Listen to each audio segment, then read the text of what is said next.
the president actually doesn't have that much control over these things. Oh, yeah. He was like, it's very hard to do. Yeah. All three of our Trump voices are going to be so good by 2028. Perfected. Welcome to Millennial, the home of pretend adulting and real talk. I'm Andrew. I'm Laura. And I'm Pamela. Laura, how's America going? It's been worse.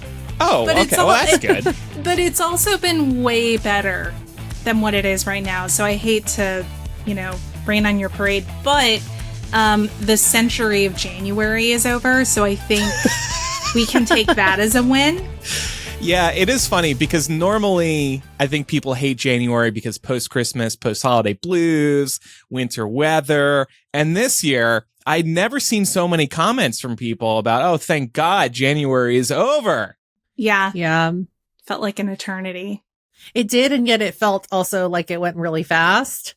It was weird. I think we were definitely stuck in the in-between. Yeah.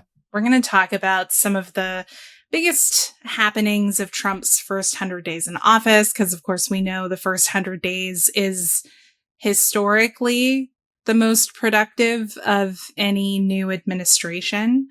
Unfortunately for Donnie, he's had a lot of planes falling out of the sky on his watch, right, Andrew? Yeah, that never happened under Biden, I have observed. I will say, now, obviously, these plane crashes are very tragic. I haven't told you two yet. My cousin knew two people, mom and daughter, on that plane that crashed at Reagan Airport. I just seen this on Facebook. That's I know. Awful.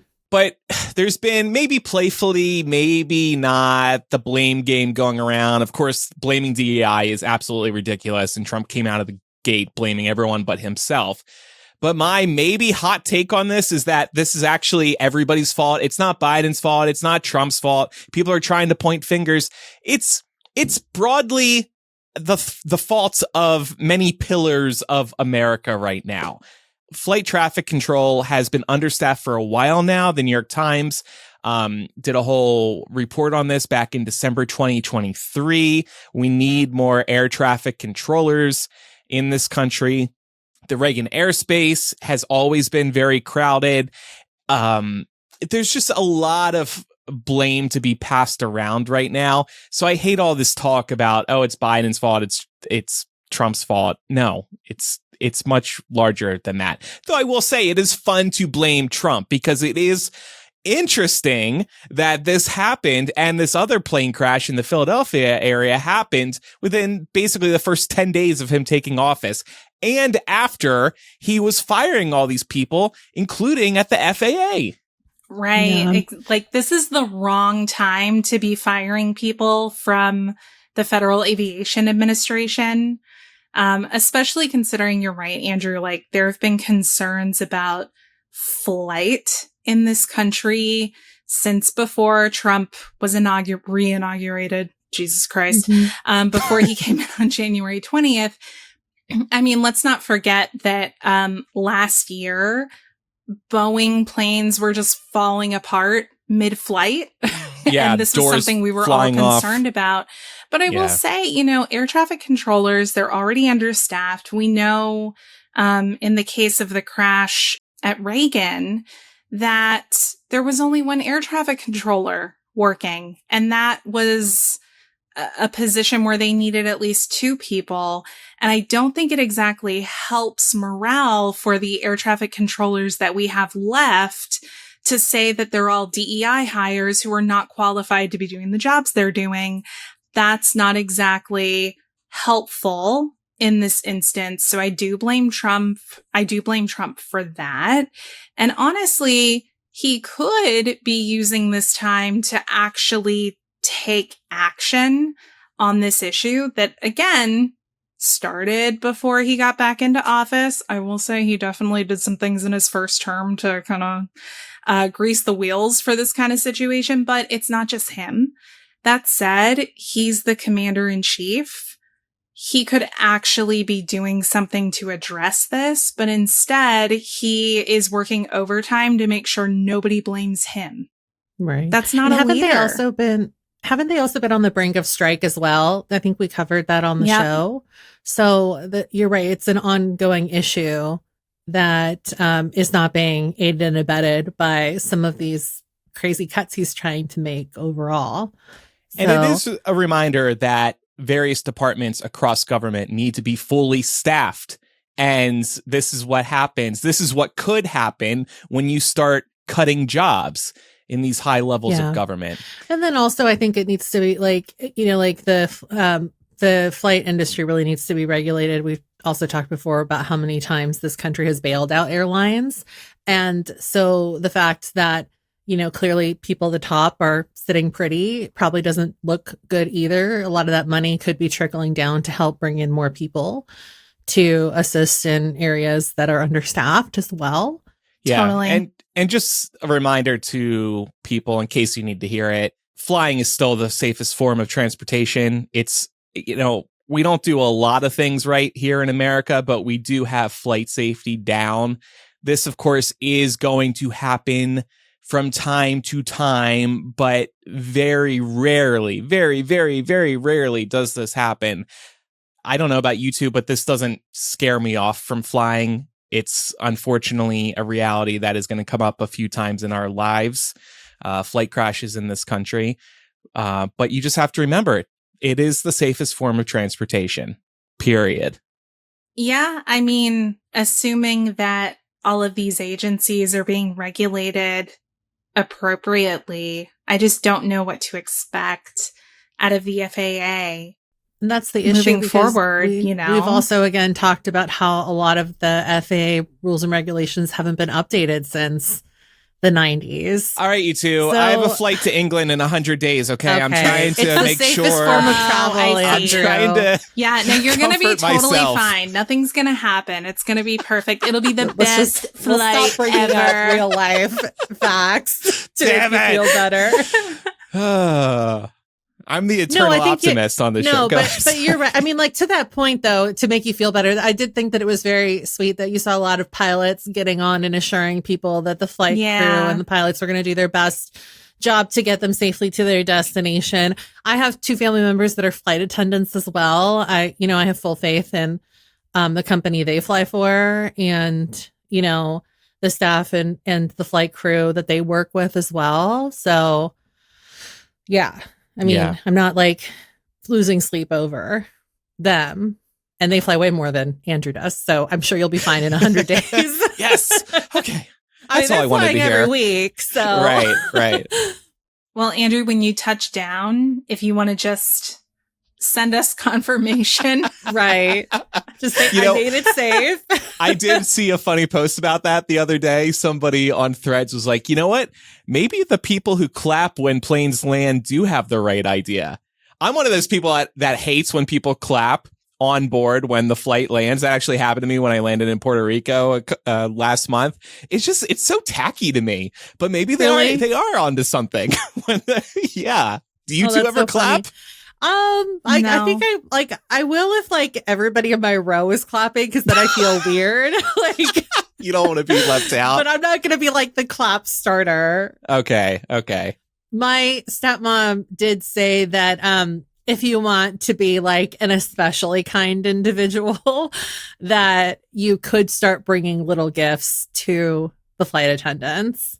Aww. And it can be anything from like a bag of chocolate to like hand sanitizer, or like, you know, a gift card to Starbucks and stuff. She says they really appreciate that. She was specifically telling one of my siblings that's on her flight benefits this year that, you know, but also because like they'll see the last name and they'll know we're related. But yeah, she said that if you just give, like, if you want to give back to your flight crew and say thank you, that you could just hand something off to like the first flight attendant you see that greets you, and they'll make sure to disperse that amongst the rest of the staff if you tell them. That's a good idea. Yeah. Yeah. Especially right now, Andrew. Keep it in mind. Yeah, they work hard. Well, I have always, when I deplane, look into the eyes of the pilots and the flight attendants and say, thank you. So that's your version of clapping. Thank you. No, but it's earnest and personal, and I really mean it. Thank you for not killing me today. It is crazy how much, like, I don't think people like that ever hear thank you. Like, I'll even say thank you like, because I take like the, like BART, or like not like that. We have a light speed rail train that goes through the county here, and I'll just be like, oh, thanks, when I'm getting off, and they're like, oh, somebody acknowledged me. So, I think that's a nice touch as well. Agreed. Well, over the past few days, Elon and his DOGE goons have continued mucking around. The latest installment here is that they gained access to sensitive government databases, including the Treasury Department's payment system.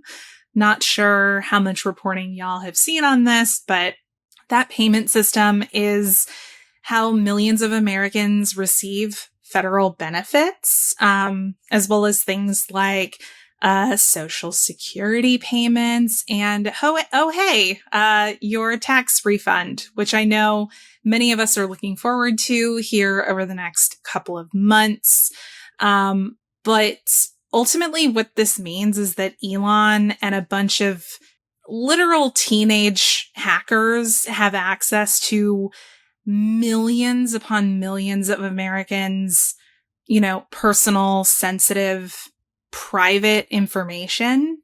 And these are not people who are intended to have that kind of access. So I wanted to ask y'all, before we talked about this further, what do you think Elon and his child hackers are going to use our social security numbers for? It is disturbing that they have access to our social security numbers. I mean, there's always been a real concern with social security numbers leaking in this country, and now these people just come in and have them. I don't really know what to make of it. I don't trust them, and I will say it seems like I've seen some reporting on Substack showing that even Elon supporters and Trump supporters are very upset about this decision with U.S. aid. So, we've said before, we hope that Trump voters get everything they wanted, and you shouldn't be surprised that this is happening. This is what you voted for. I mean, they're literally using the same playbook they used with Twitter. I mean, this all culminated with a lot of career civil servants just having access revoked. Even one lifelong civil servant ended up resigning in protest because he was put on administrative leave when he wouldn't comply with Elon's request to access these payment systems. They're also looking, Andrew, you mentioned U.S. aid. U.S. aid provides a lot of critical humanitarian aid around the world, and they are basically looking to choke out its federal funding, which is so funny to me because the president doesn't get to write the checks. I know he would like you to think that he can, but Congress controls the purse strings. They control funding of how much and where. So a lot of the federal funding that DOGE is looking to choke out are funds that have already been allocated by Congress.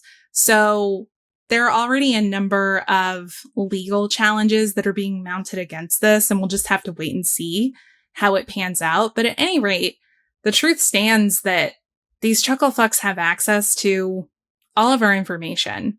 So it's something to definitely be concerned about. Yeah, especially because there have been so many instances where, like, not just one social media company, but many have had data leaks. So it's like, why would you trust somebody that's in the social media game to protect your information? Yeah. I mean, he's basically acting like he's still doing the Silicon Valley startup shit. Like he's just doing that with the federal government. By the way, he's not a U.S. citizen.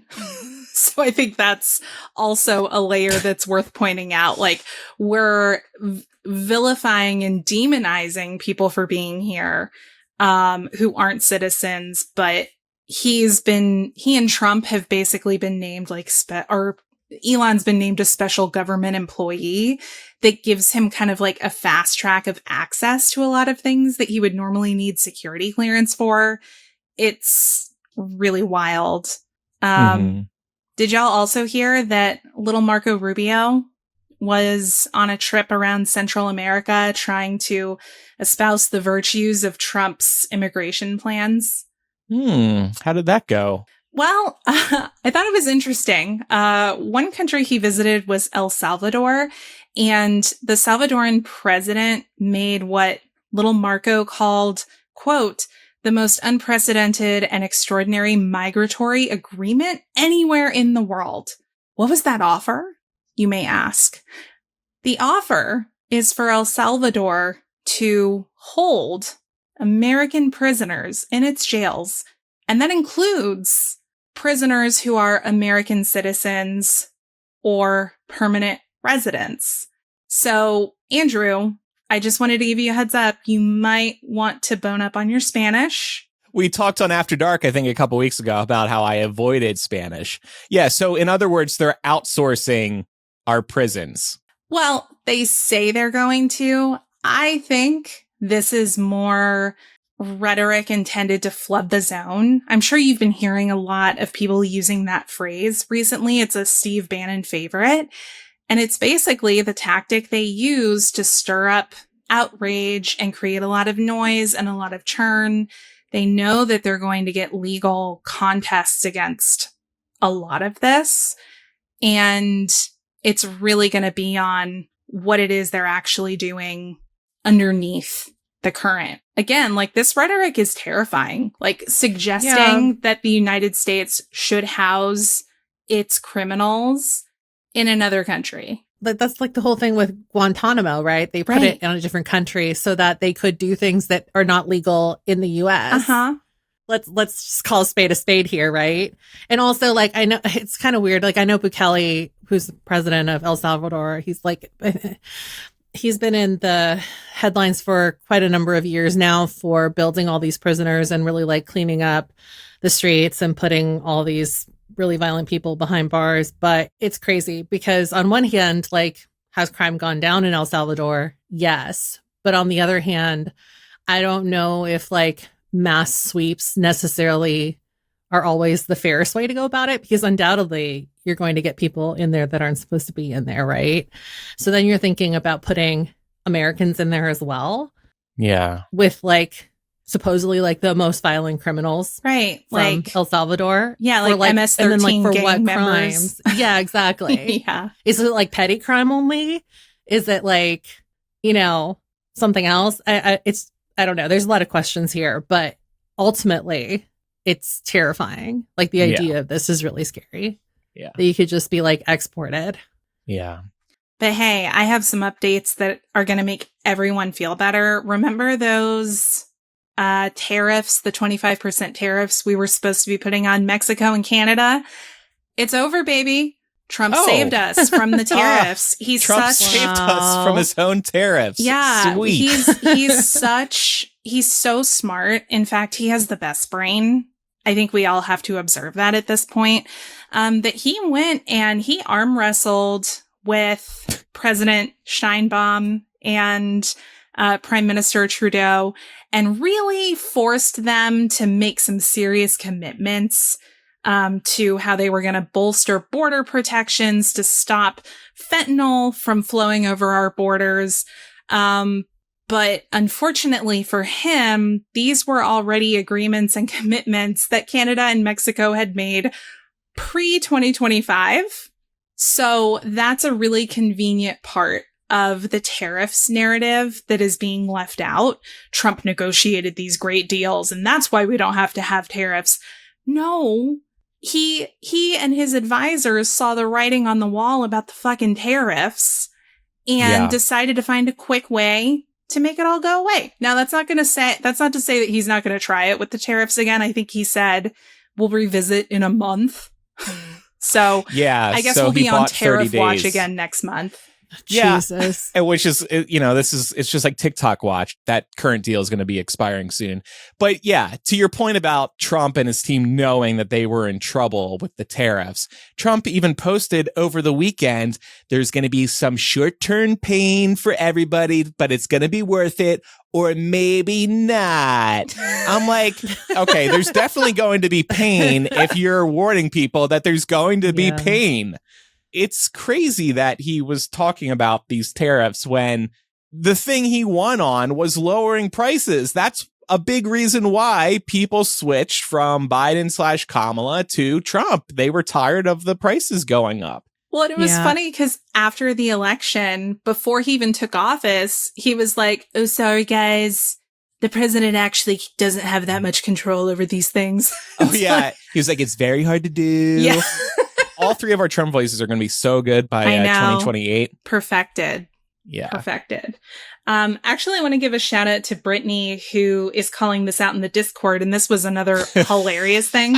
So Justin Trudeau, along with a number of premiers for various Canadian provinces, announced that they were going to target their tariffs specifically to red states.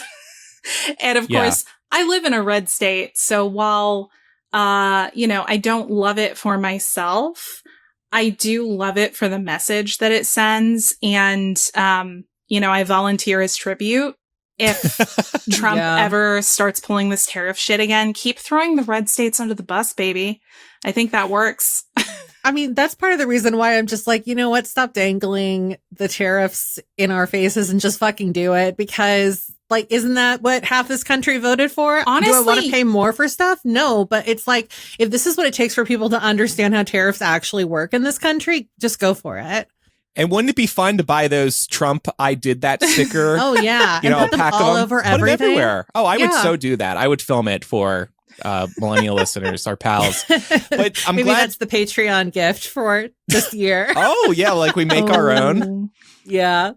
Well, Laura and Brittany, I'm glad you brought that up because I did make a note of this in our Slack. Specifically, Mr. Trudeau said that they would be taxing Florida orange juice, which is doubly funny because it's not just red state Florida, but it's, orange juice, orange Trump, Tennessee whiskey, and Kentucky peanut butter. That is too good how specific they were with targeting red states. Yeah. And some of them went even further. I know the premier of British Columbia said that he was just outright banning liquors from American red states. Like they were pulling it off the shelves so that it wasn't even something that could be purchased anymore. And obviously, like, not buying those products going forward also sends a message and has an economic impact. Yeah. I mean, listen, if grocery stores can lock up Ben & Jerry's ice cream because they're not happy about them being a progressive company, then Canada can pull Southern liquor off shelves. Yeah. Yeah. So... Well, and speaking of Canadian listeners, one of our listeners, pals, and patrons, Megan, wrote in because we hosted a Bay hangout last night on our Patreon. And she said, as a patriotic immigrant to Canada, I have so many thoughts about this tariff situation. I did get to live a little bit of history by being in the crowd at the hockey game that first booed the U.S. anthem on Saturday. So that was fun. And she added, love to all my U.S. friends, but your country is leaking. And weirdly, it's led to the most united I've ever seen Canadians on all sides of politics. So they were pissed about these tariffs up there over the weekend. Of course they were. Just like we would if we were on the receiving end of something like that. People would be able to understand very quickly if it was another country doing it to us. Yeah. Yeah. Again, I say, Canada, boo away. We kind of deserve it. We do. And we know it.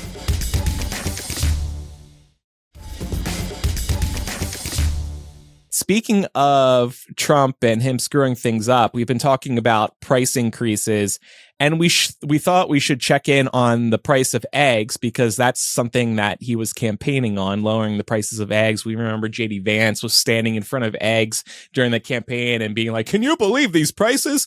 Well, eggs are now getting a 50-cent surcharge at Waffle House because of the expensive costs. And egg prices still up and still hard to find right now. I've been in the food store a few times over the last few weeks, and the egg section looking pretty barren. Mm-hmm. I also noticed something funny because I haven't been to the grocery store in a few days. So I was like, oh, let me go look at my local grocery store's website to see how much they're pricing eggs at right now. The Publix website will display eggs. You can search for eggs, but none of the items have prices on them. So you just have to buy them and see. Yeah. Ooh, sneaky. So like if That's you're going to do an sneaky. Instacart, for example, you're not going to know how much you're paying for eggs up front. And I have to imagine this is because that price is shifting daily at this point. Yeah. They're probably having to update it in their systems all the time. Yeah. Gonna look at mine now. So this weekend, I wanted to make a cheesecake. And I've never made a cheesecake before, but I was given these springform pans. I was like, oh my God, I'm going to break these and I'm going to make a cheesecake, baby's first cheesecake. And I went out and I bought everything I needed. And then I was like, fuck, like I need eggs to make a cheesecake. And I just haven't really been buying them because they're hard to find. And, you know, it's like, okay, well, like I can just pivot to other things for breakfast. I don't need to have eggs. I went to 3 grocery stores that didn't have anything. Finally, I went to Whole Foods and I ended up paying $6 for a dozen eggs. And while I was there, this lady was buying 2 24 packs, like 24 pack flats. And she was like, can you believe $30 for eggs? And I was like, yeah, that's crazy. And then she's like, for that price, I better check to make sure that they're not broken. And I was like, yeah, girl, you got to get like your fully like nicely preserved eggs for that price. And she opens the carton and somebody had just taken out 4 eggs. Oh my God. Wow. Yeah. She's like, this is not even a full box. And I was like, I don't know what to tell you. And I've seen crazy. TikToks of people with pallets of eggs heading out of Costco. Yeah. Stores are having to put limits because people are panicking and running to the store to buy a shit ton of eggs. And when I see that happening, I'm like, what are you going to do with all those? I also live like quite near like areas where people do just have their own chickens. And some of these people are making a pretty penny. Oh, I'm sure they off of are. selling their own eggs. Pam, you should start a little chicken side hustle. Egg you know side what? I've been hustle. trying to get Pam's Mama G Chicken on board Shack. with that. And she's like, chickens are like messy. And I said, you know what? You're right. Because my great grandma used to do chickens and it's cleaning up after them is such a chore. It'd still probably be cheaper to just buy your eggs when you need them from time to time. Baby chicks are like not that expensive to buy either. Yeah, but then you got to buy the food, the pen, the feed, and you got to make everything. Yeah. But yeah. And there are, I mean, I haven't checked on this in a while, but last year there was a story in the local paper about this man who has a chicken farm, and as part of his chicken farm, he will like let you rent basically everything you would need to start, you know, producing your own eggs at home, including the chickens, just so that you can like test out the process with no commitment to see if like you're cut out for chicken owning. Which I think is very smart before you actually like fully commit to owning animals and stuff like that. But I bet you that guy has like no inventory left at this point. Because, he was on it before it was an issue. So to give people a sense of the prices around the country, some of our listeners are chiming in right now. Riley said Winco had a dozen for $7.50. James said his Kroger is selling them for $7.85, and he said he cannot buy the eggs at that price. I just looked; mine are $6.99. Zian said 4 dozen at Costco for $20, which is a good price. Honestly, that's gonna if you can get 4 to dozen a Costco, for 20. Yeah. That seems pretty. I think that's pretty on par with like normal pricing for 4 dozen. Although something else that I have noticed, I don't know if y'all have seen this, but I've noticed, the quantity of eggs available for purchase is really low, but also the variety of different kinds of eggs you can buy. Like I usually like to get brown eggs.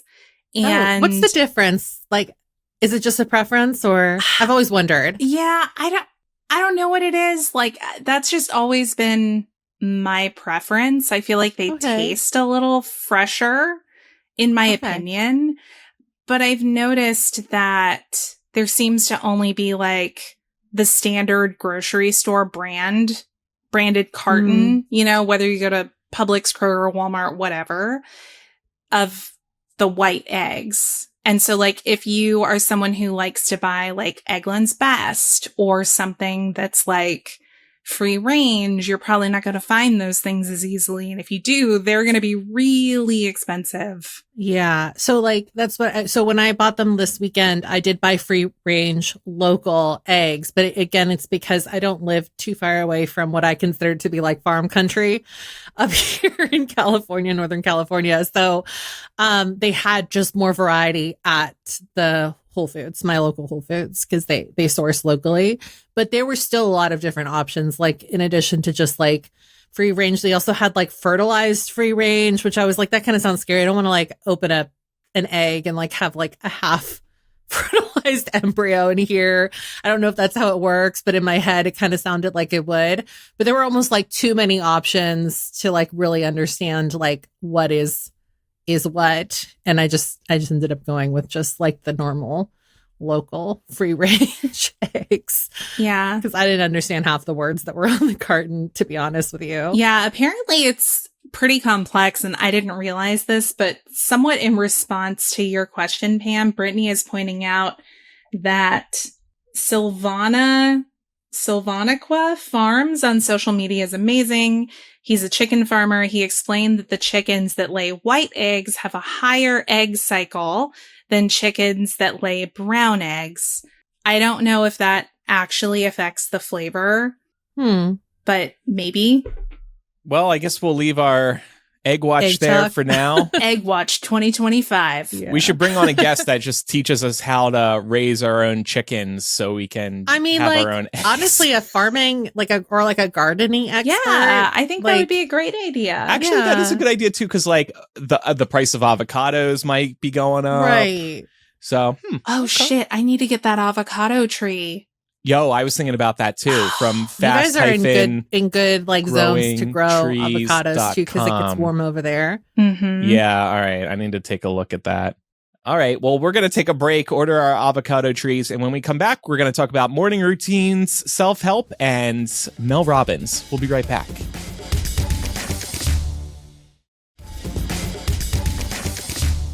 There's someone who's been getting a lot of attention online recently, at least in my algorithms. Her name is Mel Robbins. I've been seeing her quite a bit on TikTok, and she recently published a book called The Let Them Theory. It's been getting a lot of attention. She has a podcast that's been at the top of the best or most popular podcast lists. Oprah said her book, The Let Them Theory, is one of the best self-help books she's ever read, which stood out to me. I mean, it's Oprah. She knows her stuff. Yeah, but Oprah is also why we have Dr. Phil and Dr. Oz. I just want to put that out there. Fair enough. I'll keep that in mind. Yeah. We'll see what happens to her. Don't get me wrong, I love Oprah. Right. Love Oprah. I find that some of her celebrity endorsements are a little bit suspect. Yeah. I also don't trust her book club very much. Like, ever since, what was it that one book that she endorsed so viral was like A Million Little Pieces? It turns out it was a sham and that guy like lied about everything. Made up the story. Yeah. Ever since then, I've been like, I don't know if Oprah's doing her due diligence anymore. All right. Well, I still enjoy her. And Mel Robbins is an inspirational speaker, and I think she's very thoughtful. Like I said, I see a bunch of her TikToks. But anyway, this book, The Let Them Theory, it teaches you to release the urge to manage or influence others' lives, as we might try to do. And she argues that this practice not only brings inner peace, but can also enhance your relationships because it allows others the freedom to be themselves without judgment or interference. And we'll circle back to this point in a minute, but she's also been trending online because of her recommendations for how to kickstart your mornings. Again, I've been getting a lot of TikToks about this. Basically, it's this 7-step morning routine to kickstart your mornings and just get your day off on the right foot. And I thought it'd be fun if we all could at least attempt to do this. So the steps are, first of all, when your alarm clock goes off, you don't hit the snooze button. You count down 5, 4, 3, 2, 1, and you get the hell up. So that alone is a challenge. Step 2, make your bed immediately. And this is just an easy way to practice discipline. So you get one task done as soon as you're out of bed. Number 3, high five yourself in the mirror. So you walk over to the bathroom, give yourself a little high five in the mirror. 4, drink water before coffee or anything else. You got to hydrate. And then you got to take in the morning sun, go for a walk, move your body. And then lastly, practice mindfulness. Did you two try this over the weekend? I did. How'd it go? So items 4 through 7 are things that I already do. So those weren't difficult for me. Items 1 through 3, getting up immediately, making your bed, and high-fiving yourself in the mirror. It's just not me. That's not who I am. Like, I'm gonna sleep in. I'm gonna take an extra 15, maybe 30 minutes. I'm not gonna make my bed because why? And so you have a nice bed to come back to at the end of the day? I mean, I still think it's a nice bed, even if it's not made. Okay. I'm not showing it to anyone else. And then I don't want to disparage anyone who found this to be helpful. I just found the ritual of high-fiving myself in the mirror was just very difficult for me to do and keep a straight face. I did it, but I could just feel when I did it, this isn't me. So 4 through 7, yes. Great. Super helpful. Yeah. 1 through 3, I think I can leave. Pam, how'd it go for you? So yeah, there are a couple things here that I already do for whatever reason. Like, I think last time we talked about morning routines, I was saying that I make my bed like almost every day, unless I'm really running late. And it's mostly a mental health thing. So like it was helpful from a mental health perspective to do things like make the bed every day, open the curtains every morning, let the sun in instead of just like letting everything rot to pieces in bouts of depression. So that's already been like incorporated into my routine, and drinking water before coffee or anything else as well, because I try and go to the gym right after I wake up in the mornings, and I like to do that on an empty stomach. So I'm only having water until I get home. Number 1 was like a little tricky because, you know, like I don't like begrudge myself staying in bed for like 5 minutes just to fully wake up after my alarm goes off. So getting out of bed like right away kind of felt a little jarring. And I did find the high-fiving in the mirror a little hokey. And then I was like, oh, now I'm going to have to clean my mirror because I have fingerprints on it. Exactly. I smudged my mirror, damn it. Yeah. And then like some of this towards the end was like, I feel like the opportunity was taken away from me because right after we all committed to trying this, it started raining up here in Northern California and it hasn't stopped. So I haven't been outside to take in the morning sun because it's been cloudy and stormy.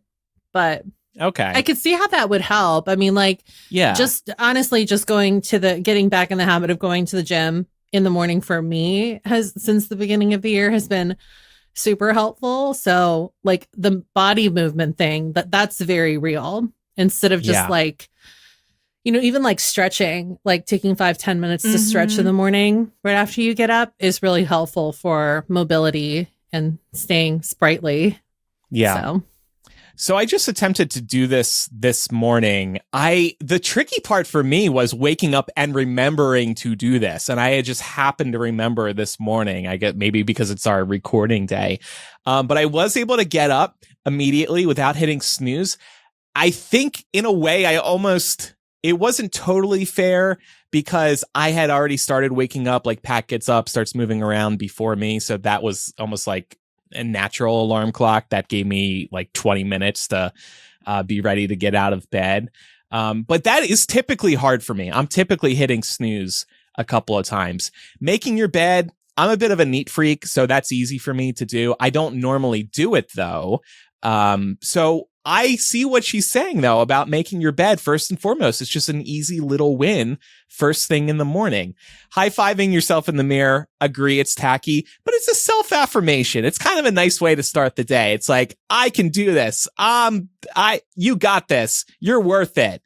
Do you two ever practice self-affirmations, daily affirmations? So honestly, what I find works better for me is leaving myself Post-it notes. Oh, so like I've done, that's cute. Yeah, I've done the thing before where you like leave yourself encouraging notes on the mirror. so that when you're getting up in the morning, you first see yourself in the mirror. You also see affirmations next to your face, looking back at you in the mirror. Like, that feels more authentic and helpful to me. So maybe if you're not somebody who wants to high five yourself, you could try that. That's another patron gift idea. We write out affirmations on Post-its and send them out to listeners. Oh, yeah, that's actually really cute. You fucking got this. Yeah. What do yours say, Laura? What do you write and put on the mirror? Oh, man. I didn't know we were doing a therapy session.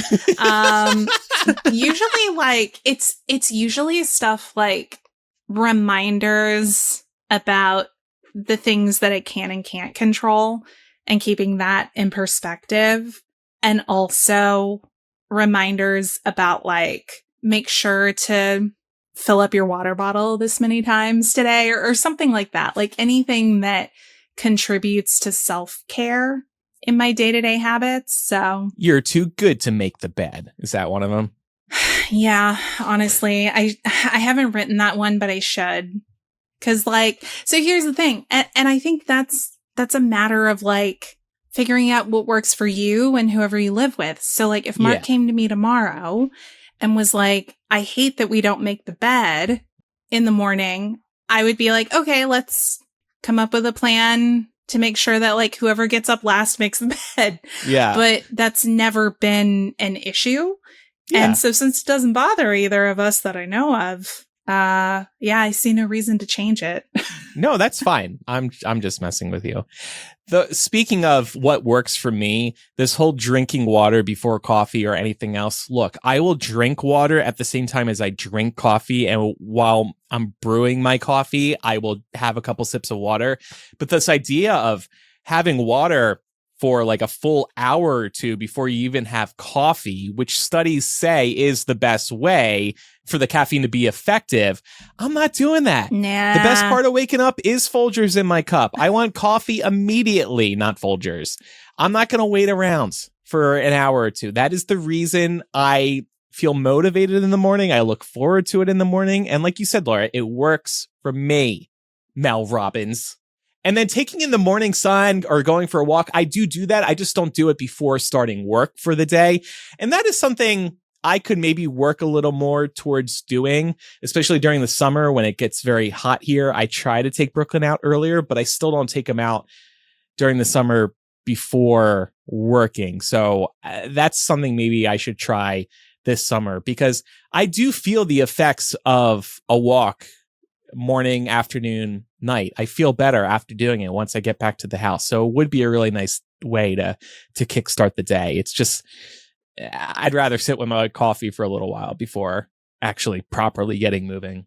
But then getting back to her let them theory, again, she published a book called The Let Them Theory. Let's listen to her share thoughts on the let them theory, and then we're going to talk about self-help. Here's how it works. The next time you feel left out, your friends all go out to brunch together and they don't invite you. Let them. Or maybe the person you're dating doesn't want a commitment. Let them. Or perhaps your spouse does not want to do the 5K with you. Let them. Your company is laying people off. Let them.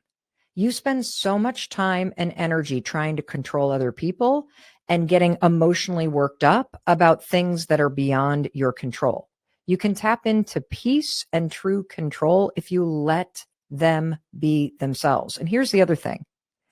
If you let them, people will then reveal who they truly are. And when they reveal who they truly are to you, you now know what you can choose next that's right for you. So let them. I do like this because I think so often we think about, hoping somebody is going to change, and they don't. And a quote that I've tried to keep in mind in the last couple of years in particular is, when someone shows you who they are, believe them. We deal with shitty people and we hope they're going to change, and maybe they'll change for a little bit, but they don't change. They go back to their ways inevitably. And then there are the people who are always trying to control you, and it's freaking annoying. I had a Bumble BFF connection out here who was always trying to control everybody. He needed the let them theory. All his friendships fell apart, and it's because he doesn't let you. He wants to control you. What do you two think of the let them theory? Yeah, I think that goes back to like what Laura was saying, which I also try and keep in mind, it's like you can only control what you can, and you can never control other people. And that is something that I learned early on in therapy, and it's really helped me going forward, just as like a reminder of what is in my control and what is not, and like what I need to let go of. And sometimes it's harder to let go of certain things than it is others, but it does feel like a relief when it works, you know, when you remind yourself, it's like, I can't control this person or their actions. So I'm just going to let it go. I feel like I've let go of a lot of like built up anger that way too, which always feels really freeing. Yeah. And this can also be a really good way for you to get to know yourself better. And this is, I will not take credit for that concept. I've definitely heard it in therapy, but also in one of the books that I'm going to talk about that I have read from a therapist, is this idea that if you spend so much of your time and energy trying to get other people to do things the way that you think they should be done, you're projecting and focusing way more on those other people than you are on getting to know yourself. And it can turn into a slippery slope where if you have nothing left but your attempts to control other people and make them do what you think they should be doing, do you really know yourself super well at the end of the day? And I also think saying to yourself, I'm going to let them, is in itself empowering, because you are putting yourself in control. Yep. Let them do that. I am letting them do that, and I'm not going to be bothered by it anymore.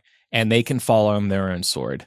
So it's something interesting to keep in mind. Katie's saying, I find this theory very helpful with coworkers. Yeah, I can imagine that. Mm-hmm. And Brittany said, it's basically holding boundaries for yourself. Too many people confuse boundaries with controlling others, but it's controlling yourself, the access people have, and the impact on your emotions. Right. You got to protect yourself first and foremost. And that sometimes means letting people be how they are.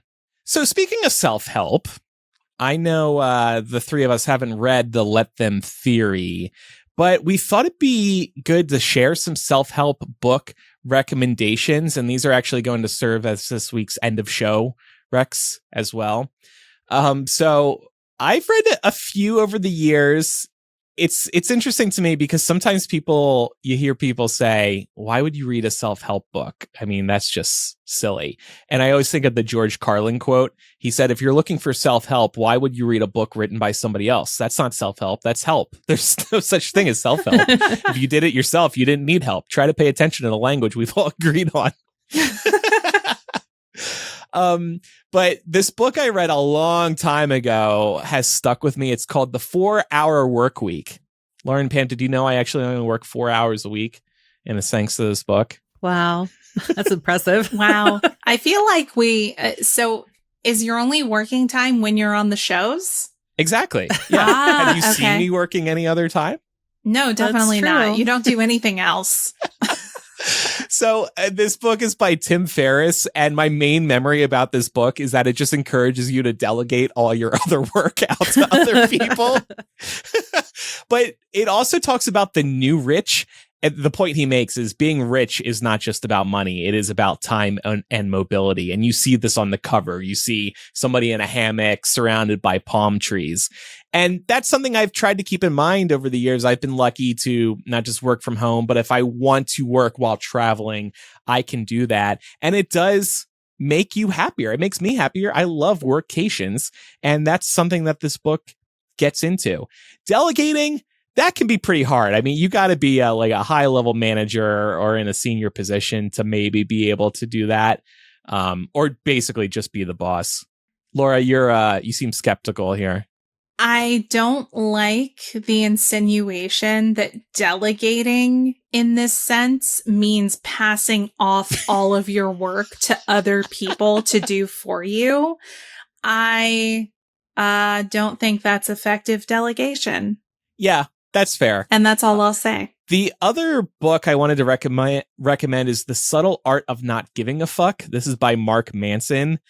And this book is basically just about being smarter with your choices in life and accepting that life will never be perfect. So the book says the key to happiness is choosing meaningful challenges and working through them instead of constantly chasing an ideal life where everything is easy. Because the grass is always greener, right? We're always going to be like, oh, that looks better when it's actually not. Have you two seen this book? This book was like everywhere. Viral. Yeah. Oh, yeah. Well, speaking of everywhere, I went on this cruise last month, and before getting on the ship, you have to go through what looks like TSA security. You go through a scanner and your bag goes through a scanner. And on top of the bag scanner was this book, The Subtle Art of Not Giving a Fuck, which I thought was interesting to have sitting right there when you're checking our bags to make sure there's not any, weapons and whatnot in them. Like, it didn't send the right message. You know what I mean? Yeah, I really hope they weren't applying the let them theory to their job. Like, let them take contraband out of a port. I don't give a fuck. It was like, I don't know if you want to display that right there. Maybe put it back in your bag, TSA security. And then I also wanted to make a bonus rec because I know we've talked about this on the Bay Hangouts, but I don't know if I've brought it up on air. I recently read a book called Don't Believe Everything You Think by Joseph Wynn. And it's basically just about how to stop overthinking. And what I really liked about it, and I didn't expect this because I had gotten it on Kindle, so I didn't know how long it was, is it's a quick read. So if you're looking for ways to combat overthinking, I would definitely check this book out. Don't Believe Everything You Think. So something I've read recently, actually, because I don't tend to read a lot of self-help books, but I recently did read How to Do the Work by Dr. Nicole LaPera. Y'all might recognize her name from social media. She actually gained quite a following on Twitter. And I remember I would see some of her threads, and they could definitely be thought-provoking at times, but basically she is more of a holistic practitioner. Obviously, she is a doctor of psychology, but she did feel like there were certain limitations in traditional psychotherapy. And she basically provides tools for you to work on your own self-healing and your own emotional regulation, very similar to some of the themes we've talked about today of controlling yourself and pouring back into yourself and not expending all of your time and energy worrying about what other people are doing, because there's nothing you can do about that. And while you're busy worrying about those things that you can't control, opportunities for you to do things for yourself are passing you by. So overall, I thought it was really helpful and it gave me some interesting things to think about. But something I wanted to point out from this that I think is really important anytime you are going to therapy or if you're reading a self-help book, not every anecdote or piece of advice is necessarily going to be helpful, and that's okay. So there are definitely aspects of this book, How to Do the Work, that didn't really resonate for me. And for those things, I said, okay, I'm going to leave that, but I'm going to carry forward the things that were helpful to me and the things that did make me think, Yeah. And I think you should keep that in mind with any self-help book, because I think we tend to be kind of an absolutist culture where it's like, if you're not doing all 7 of the morning routine steps, then you're doing it wrong. Yeah. And it's like, no, it's going to be different for everybody. And if parts of these self-help books aren't for you, but parts of them are, then that's okay. That's a really good point. Yeah. And I think to that point, if we try to fit ourselves into the mold that these books are proposing, then we're just going to become frustrated at ourselves and be like, well, maybe something is wrong with me. But I will say, even if all the tips don't resonate to you, some of these tips you might be able to share with family and friends because maybe it'll work for them. And something I really like about Kindle is that you can see the popular highlights as you're reading. And when I read self-help books, it's interesting to see what is resonating with most people. And those things I really try to keep in mind. And I tend to agree with those thoughts when I see them.